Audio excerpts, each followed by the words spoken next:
Now, we're just over the halfway point of the season, and I thought it would be a good idea to make a video going through all the players in all the teams and look at the best performing and the worst performing ones so far.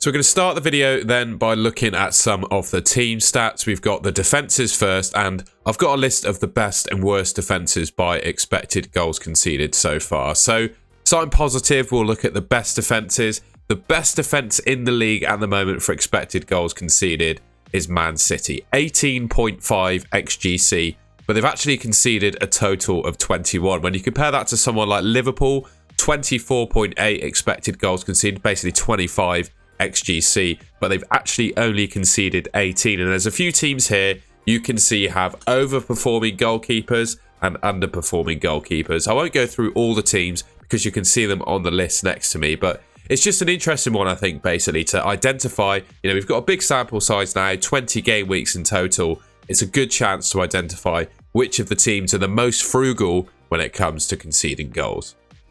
On the subject of overperforming and underperforming goalkeepers, that is quite clear when you look at the worst defences in the league. And of course, this is really useful basically to help you understand the best teams to target. And I've ranked this by expected goals conceded, but you can see some teams have overperformed that stat, some teams have underperformed it. Luton, number one for expected goals conceded, have only conceded 37 in total, and I think that's partly down to their goalkeeper. Sheffield United, 45 XGC, but actually conceded 49. So really, when you get to worst defences, I'd say Sheffield United probably the number one worst defence in the league. Another team where they are exceptional in terms of keeping goals out, well, goalkeeper-wise anyway, are Spurs and West Ham. They've got 36 expected goals conceded respectively, but their goalkeepers have only conceded, 29, 30 goals. I think that just shows how strong their goalkeepers are.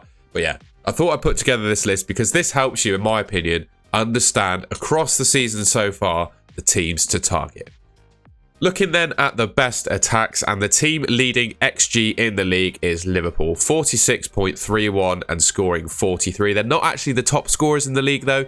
That title goes to Man City. They've got 45 goals in total from 42.79 XG. Newcastle in second place, 43.62 XG. And you can see the rest of the teams there. I'm not going to read them all off, but yeah, you can see for yourself the best attacks. And this suggests, players belonging to these teams going forwards in midfield and attack in FPL are the ones to be buying.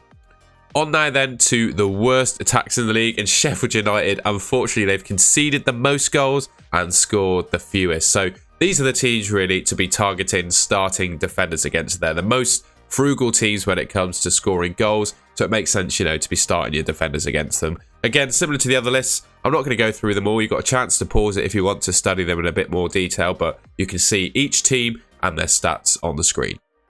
So we'll move on to talking about individual players now, and I thought the first stat that would be useful to pull off is just the top point scorers by position. And similar to the previous list, there's just so many players on here. I'm not going to leave it on screen for too long. You've got an opportunity to pause the video again if you want to look at them in more detail. I'll just reel off the top ones. Alisson is the number one goalkeeper, Trent the number one defender, Salah the number one midfielder, and Watkins the number one forward.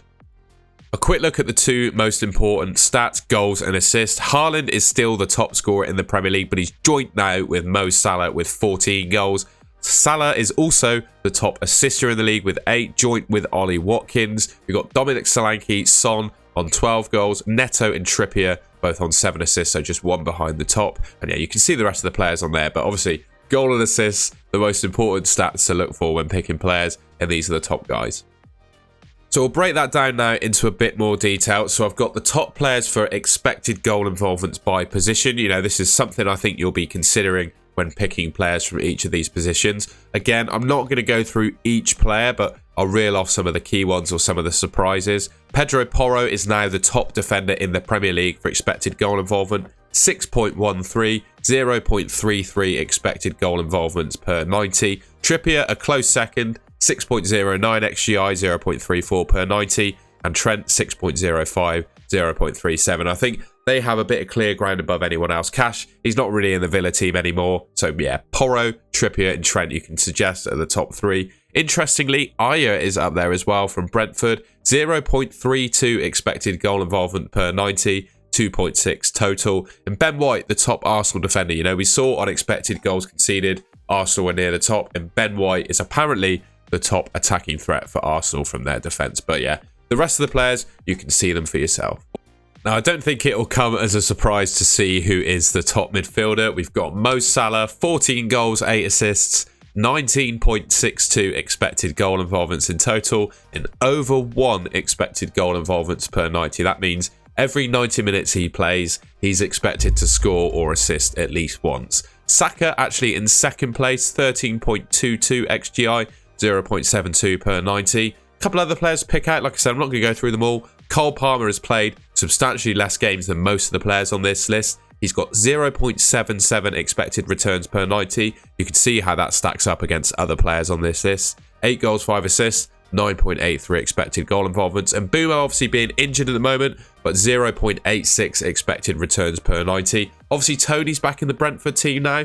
Obviously, Mbumo's injured, like I said. So, question marks when Mbumo comes back. Quite how high is he going to perform when Tony's back and taking the penalties? I do still think he'll be a good option. A few players that traditionally overperform their XGI as well in Bowen and Son. Both of them basically proven to be elite finishers over the last sort of few seasons. So the fact they're overperforming their XGI, I wouldn't let that put me off. And likewise, Hwang Hee-chan as well.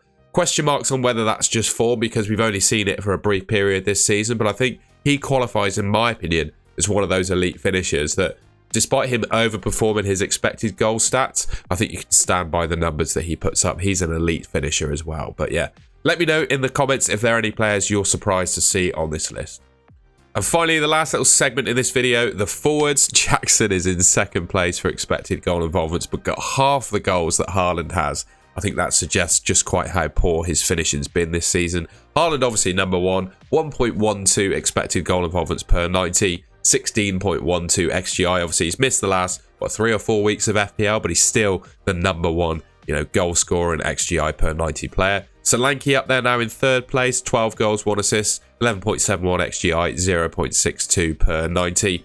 I don't think there are any real surprises on this list. I mean, top strikers in the Premier League are few and far between, and you're looking at them on this screen. But yeah, it's quite funny to see how far Nicholas Jackson has underperformed his numbers. Likewise, Darwin Núñez, well, he's actually, because of the sheer amount of assists that he's gotten, he's underperformed his XG, which obviously you can't see, but I researched it coming into this video. But he has actually overperformed his overall goal involvement expected stats just for the sheer amount of assists he's given to Mo Salah. But yeah, these are the top forwards in the game I'd suggest when looking at picking players.